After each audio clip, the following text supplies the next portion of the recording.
오늘은 로마서 7장의 말씀을 중심으로 말씀은 지키는 거 아니다. 말씀은 사라지는 거다. 말씀은 지키는 거 아니다. 말씀은 사라지는 거다라고 하는 제목의 말씀을 전하고자 합니다. 오늘 로마서 7장인데 그냥 딱 봐도 내용이 이렇게 좀 복잡하고 어렵죠. 이렇게 좀 맥락적으로 이해할 필요가 있다라고 생각합니다. 몇 가지 토픽으로 좀 설명드리길 원하는데, 첫 번째, 여기 보면 우리가 전에는 율법에 속했지만 이제 벗어났다, 뭐 이런 표현을 하잖아요. 그러면 도대체 율법에 속했다라는 말이 무슨 말이냐, 이런 취지에서 첫 번째 말씀드리기 원하고, 두 번째는 그럼 죄의 속성이 뭐냐, 두 번째 토픽입니다. 세 번째는 그러면 마지막에 우리가 어떻게 살아야 되느냐, 이 정도 세 가지 맥락을 가지고 설명드리고자 합니다. 첫째로 오늘 사도 바울은요, 우리가 전에는, 그러니까 예수 믿기 전이죠. 예수 믿기 전에 율법에 매였다, 뭐 이렇게 이야기하는데, 과연 율법에 매인 삶이 뭐냐라고 하는 게 어떻게 좀 어려운 말이지만 한번 좀 풀어보겠습니다. 한마디로 말하면 이런 겁니다. 사느냐 죽느냐의 관점으로 사는 거. 이게 율법에 매인 삶이라는 거예요. 사느냐 죽느냐의 매인 그 관점으로 살아가는 삶, 그게 율법의 매인 삶이라는 것입니다.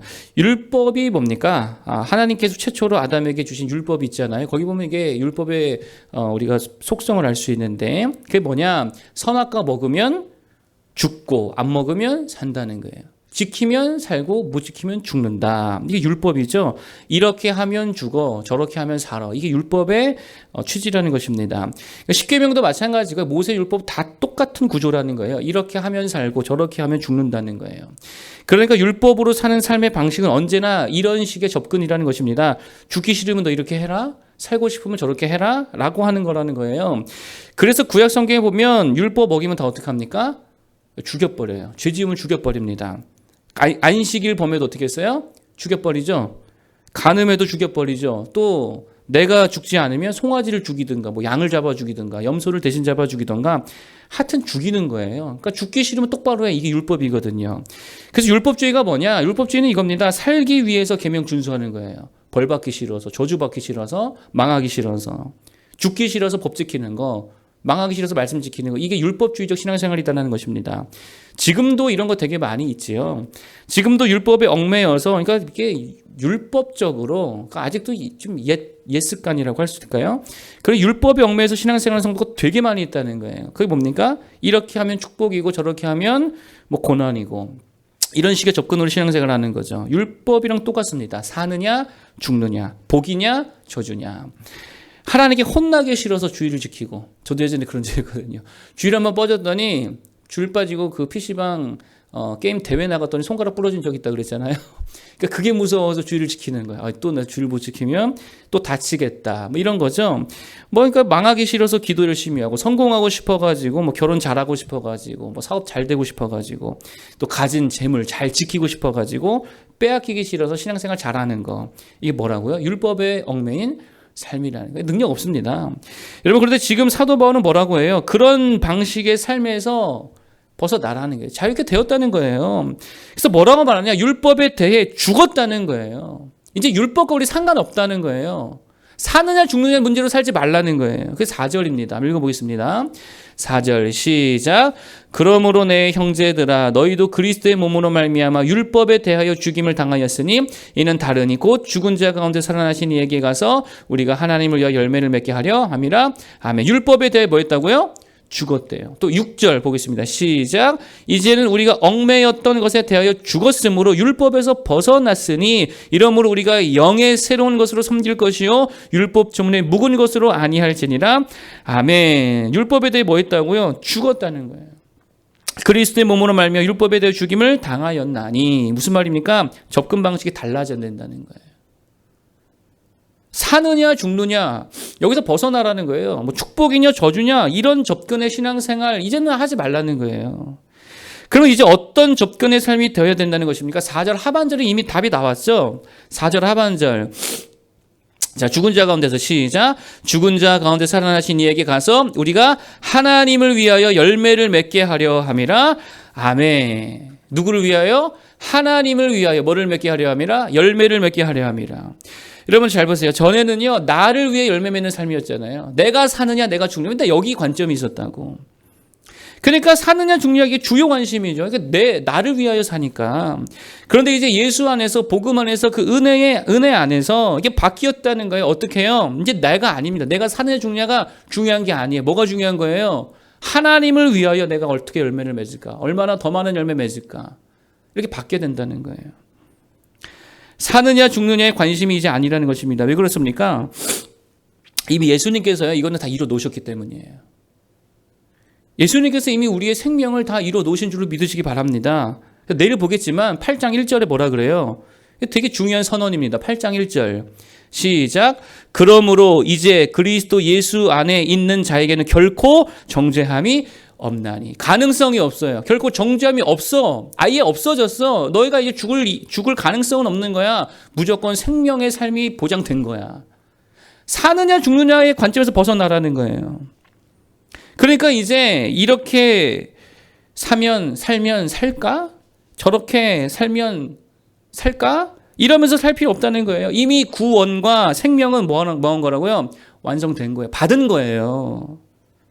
여러분, 그래서 구원에 대해서 주님이 말씀하실 때에 과거형, 완료형이라고 그러죠. 특히 헬라어는 완료형, 우리는 과거형인데 완료형, 과거형으로 말씀하셨다는 거 아십니까? 요한복음 5장 24절에 주님이 이렇게 말씀하십니다.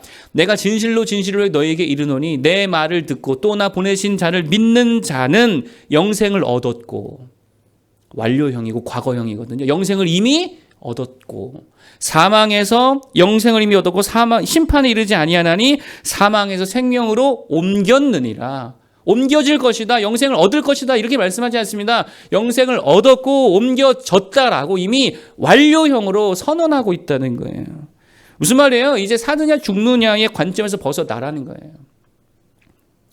이미 생명을 얻은 줄 믿으시기 바랍니다. 이미 복을 얻은 줄로 믿으시기 바랍니다. 그러므로 관점이 바뀌어야죠. 접근이 달라야죠. 사느냐 죽느냐 맨날 복이냐 저냐 이 관점이 아니라 나를 위해 열매 맺는 삶이 아니라 이제는 하나님을 위해 내가 얼마나 더 많은 열매 맺을까.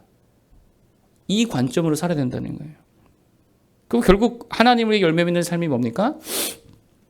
이 땅에 교회 세우는 거죠. 다른 거 아닙니다. 이 땅에 교회 세우는 거예요. 결국 모든 열매는 뭘로 귀결이 되느냐? 영혼 구원이고 결국 이 말은 교회 세우는 모습이라는 것입니다. 여러분 잘 보세요. 구제해서 뭐 할 거예요? 돈 나눠줘서 뭐 할 거냐고. 교회가. 결국 그 목적이 어디에 있습니까? 영혼 구원에 있고 교회 세우는 데 있잖아요. 그러니까 모든 우리의 열매는요. 거기로 다 귀결이 돼야 된다는 게. 우리가 왜 성공해야 되죠? 그걸로 쓰임 받으려고. 그리스도인이 돈 많이 벌어 뭐 할 거예요? 뭐 좋은 차 사서 뭐 할 거냐? 물론 좋은 차도 사겠지. 결국 그 궁극적 목적이 뭡니까? 하나님께 쓰임 받아 영혼 살리고 교회 세우고 뭐 선교하고 뭐 그런 거 아니겠어요? 그러니까 결국에는 영혼을 구원하고 교회 세우는 거 그게 우리의 궁극적 목적이요. 또 열매의 결과라는 것입니다. 영혼 살리고 교회 세우는 거라는 거예요. 그러니까 이제는 이 관점으로 살아야 된다는 거예요. 사느냐 죽느냐 어떻게 하면 복을 더 많은 이 관점이 아니라 얼마나 더 많은 열매를 맺을까 어떻게 하면은 더 열매를 맺을까 그 관점으로 어떻게 교회를 더 살려낼까 세워낼까 이 관점으로 살아야죠. 어떻게 저 영혼을 구원시킬까 건질까 그래야 될 줄 믿습니다. 맨날 어떻게 복받나 어떻게 부자 되나 어떻게 해야 하나님께 벌 받지 않나 거기서 좀 벗어나야 된다라고 하는 거예요. 교회 세우는 자들 되기를 축복합니다. 영혼 구원하는 자들 되기를 축복합니다. 구원은 이미 받은 거예요. 복도 이미 받은 거예요. 그건 확정된 겁니다. 이거 신경 쓰지 않아도 됩니다. 열매에 집중할 수 있는 모두 되기를 바라겠습니다. 두 번째 토픽인데 죄에 대해서도 계속 얘기하죠. 죄의 속성이 뭐냐라고 하는 거예요. 본문에 보니까 사도 바울이 이런 말을 합니다. 율법으로 말미암아 죄가 죄됨이 드러나더라. 자, 13절이죠. 한번 읽어보겠습니다. 13절 시작. 그런즉 선한 것이 내게 사망이 되었느냐 그럴 수 없느니라. 오직 죄가 죄로 드러나기 위하여 선한 그것으로 말미암아 나를 죽게 만들었으니 이는 계명으로 말미암아 죄로 심히 죄 되게 하려 함이라. 아멘. 계명으로 말미암아 죄로 심히 죄 되게 하려 함이라. 여기로부터 이제 죄의 속성을 우리가 알 수 있죠. 그게 뭐냐? 죄는요 그런 거예요. 하지 말라고 하면 더 하는 거예요. 율법이 뭐예요? 해라, 뭐 해라, 하지 말라 그거잖아요. 근데 그 율법으로 말미암아 죄가 더 죄로 드러나더라는 거예요. 그러니까 죄의 속성이 뭡니까? 하지 말라고 하면 더 하고, 하라 그러면 더 안 하고. 이게 우리의 죄의 속성이라는 거예요. 그래서 율법이 하지 말라고 하니까 어떻게 해요? 더 하죠. 간음하지 말라니까 더 간음하죠. 안식일 지키라니까 더 못 지키죠. 이웃의 것을 탐내지 말라니까 더 탐내고 있죠. 이게 죄성이라는 것입니다. 근데 이게 왜 그런 줄 아십니까? 여러분, 인간은요, 누구나 자유를 원해요. 인간은요, 누구나 자유를 원합니다. 그래서 누군가 이거 해라, 저거 해라, 명령하고 강요하잖아요. 반발하게 되어 있어요. 그게 인간의 본성입니다. 그러면 무조건 본성으로 살잖아요. 그럼 우리는 다 하나님 앞에 죄인 될 수밖에 없는 거예요. 왜요? 하나님의 명령도 반발심이 일어난다니까요. 하지 마 하면은 왜요? 내 마음대로 하고 싶은데. 이렇게 되는 게 인간의 본성이라고. 선한 줄도 알죠. 옳은 줄도 알죠. 그러나 인간 본성은 선천적으로 그걸 싫어하는 거예요. 누가 명령하고 강요하고 강압하면 싫은 거예요. 이게 죄성이라고. 왜요? 내 마음대로 하고 싶어서. 내가 내 삶의 주인 되고 싶어서. 그러니 죄인이지요. 그러니까 사도 바울도 뭐라 그래요? 우리가 참 사도 바울을 성자 중에 성자라고 칭송하지 않습니까? 사도 바울이 뭐라 그래요? 24절, 25절. 한번 읽어보겠습니다. 사도 바울조차도 뭐라 그러냐? 24절, 25절 읽어보겠습니다. 시작. 오호라, 나는 곤고한 사람이로다. 이 사망의 몸에서 누가 나를 건져내랴? 우리 주 예수 그리스도로 말미암아 하나님께 감사하리로다. 그런즉 내 자신이 마음으로는 하나님의 법을, 육신으로는 죄의 법을 섬기노라. 아멘. 오호라, 나는 곤고한 사람이로다. 이 사망의 몸, 죄악의 몸에서 누가 나를 건져내랴? 알아도, 선인 것도 알고 옳은 것도 알고 다 하나님의 뜻인 것도 아는데 알아도 본성으로는 그게 안 되더라는 거예요. 그럼 어떻게 해야 이 본성을 죽이며 살아갑니까? 어떻게 해야 이 죄성을 죽입니까? 어떻게 죄를 이깁니까? 다른 거 아니에요. 내가 죽어버려야 돼요. 내 본성이니까 내가 죽어버려야 됩니다. 하나님 앞에서 자유를 원하는 나, 하나님의 말씀대로 하기를 원하지 아니하고 그냥 내 뜻대로 살기를 원하는 나, 그 명령에 반발하고자 하는 나, 내 하고 싶은 대로 하고 싶은 나, 그 나가 죽어야 된다는 거예요. 이걸 거듭남이라고도 말하죠. 또 성령 충만 이렇게도 말하잖아요. 비슷한 말입니다. 그러니까 내 힘으로 안 된다는 거예요. 나는 그냥 죽어지고 내 안에 성령이 오셔서 예수님 오셔서 예수님으로 살아가야 되는 거. 이게 계속 같은 말이죠. 그게 은혜가 왕노릇한다 이거 같은 말 아닙니까? 성령으로 해야 된다. 육으로 하지 말고 영으로 해야 된다. 다 같은 말이잖아요. 내가 죽어야 된다는 거예요. 자, 그러면 세 번째 토픽. 내가 어떻게 죽어요? 어떻게 죽어요? 말은 쉬운데 이게 개념이 좀 잘 안 잡히지 않습니까? 내가 어떻게 죽어요? 어떻게 해야 내가 죽는 삶입니까? 다른 거 아닙니다. 예수님을요, 엄청나게 사랑하는 거예요. 그럼 내가 죽는 거예요. 사랑이 왜 위대한 줄 아십니까? 둘이 서로 사랑하면 진짜 신기합니다. 하나가 돼요. 사랑은 그냥 하나가 되게 해버려요. 사랑의 힘이죠. 그래서 부부가 뭐 한다 그래요? 닮는다 그러죠. 하나 된다는 거거든요. 왜 그렇습니까? 사랑하니까. 사랑하면 그 사람이 좋아하는 걸 나도 좋아하게 돼요. 사랑하면은요, 그 사람이 원하는 걸 나도 원하게 돼요. 그 사람이 꿈꾸는 걸 나도 꿈꾸게 됩니다. 그 사람이 가는 곳에 나도 가고 싶고요. 그 사람이 하는 일을 나도 하고 싶어지는 거예요. 그게 신기합니다. 그런데 이게 사랑의 힘이라는 거예요. 여러분, 그래서 하나님을 사랑하고 예수님을 사랑하잖아요. 그럼 이때부터요, 율법이 더 이상 율법이 아니에요.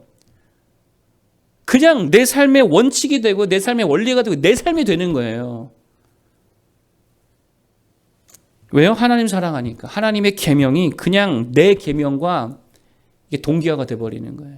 내 삶의 원칙이나 돼버리는 거예요. 그래서 하기 싫고 지키기 싫고 자유하고 싶고 그게 아니라 그냥 내 삶이 율법과 하나가 되어져 버립니다. 그래서 말씀이 억지로 지키려고 지켜지는 게 아니고 그냥 되어지고 사라지는 삶이 되는 거예요. 그게 내가 죽는 삶이고 하나님을 사랑하는 삶이고 성령 충만한 유기하는 영으로 사는 인생이라는 것입니다. 그 비결이 뭐라고요? 예수님을 엄청나게 사랑하는. 자동적으로 나는 죽게 되어 있습니다. 그래서 어제 6장에서 뭐라 그래요? 6장에서 이런 말씀이 있죠. 무릇 그리스도 예수와 합하여 세례를 받은 우리는 예수님과 하나 됐다는 거죠. 사랑으로 하나가 되면 그의 죽으심과 합하여 세례를 받은 줄 알지 못하느냐. 무슨 말입니까? 예수 사랑, 예수 하나 되면 나 죽어버린다는 거예요. 내가 죽는다는 거예요. 내가 죽으니까 내 안에 죄성도 같이 죽는 거죠. 율법도 같이 죽는 거죠. 근데 어떻게 하는 게 나를 죽이는 비결이라고요? 예수님을 엄청나게 사랑할 때에. 말씀을 정리하고자 합니다. 여러분 율법에 매이지 말기 바랍니다. 율법에 매이는 게 뭐라 그랬어요? 사느냐 죽느냐 하면 이 관점으로 사는 거. 복이냐 저주냐. 이 관점으로 사는 거. 거의 능력 없습니다. 어떤 관점을 살아야 됩니까? 어떻게 열매를 더 많이 맺을까? 이미 복음 받았습니다. 이미 구원도 받았습니다. 생명 얻었습니다. 그거 걱정할 필요 없는 거예요. 뭐 죄를 얼마나 더 짓고 안 짓고 이게 따질 것도 아니에요. 그냥 이제는요 열매만 바라보고 살아가는 거예요. 열매 붙들고 살기를 바라겠습니다. 두 번째, 죄에도 매이지 말아야죠. 죄가 뭡니까?